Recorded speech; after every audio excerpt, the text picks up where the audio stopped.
You are watching Goa TV 24.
सध्या आम्ही राष्ट्रीय महामार्ग 66 मालपे हा रस्ता जून महिन्यामध्ये दरड कोसळून पूर्णपणे हा रस्ता बंद झाल्यानंतर जो पूर्वीचा जो रस्ता जुना राष्ट्रीय महामार्ग 17 होता तो 17 रस्ता सध्या वाहतुकीसाठी खुला करण्यात आला।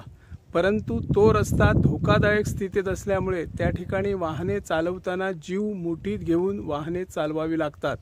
हा बायपास रस्ता सरकारने अर्थात MVR या कंपनीने केला होता आणि या कंपनीने रस्ता करत असताना ज्या पद्धतीने रस्त्याच्या बाजूला जे भले मोठे डोंगर होते ते डोंगर स्लोप पद्धतीने कट न करता सरळ रेषेत कापले गेले आणि त्यामुळे पावसाळ्यात अशा पद्धतीने दरड कोसळण्याचे प्रसंग घडत होते।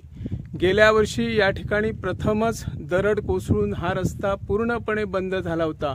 त्यानंतर MVR कंपनीने आणि सरकारच्या सहकार्यातून या ठिकाणी एक संरक्षण भिंत बांधण्याचाही उपक्रम MVR कंपनीने उभारला, परंतु ही संरक्षण भिंत या दरडीला रोखू शकली नाही। त्याचेच उदाहरण म्हणजे जून महिन्याच्या पहिल्याच आठवड्यामध्ये हा पूर्णपणे दरड कोसळून रस्ता पूर्णपणे धोकादायक बनलेला आहे। अजूनपर्यंत सरकारने ही दरड पडलेली आहे ती मोकळी न करता तशीच ठेवण्यात धन्यता मानलेली आहे। निदान आता तरी चतुर्थीचे दिवस संपत येणार आहे, त्यापूर्वी तरी हे दरड वेगळी करून रस्ता वाहतुकीस खुला करावा, जेणेकरून जी काही मोठी दरड आणखी कोसळण्याची शक्यता या ठिकाणी निर्माण झाली आहे ती दरड कोसळणार नाही, त्याच्यावर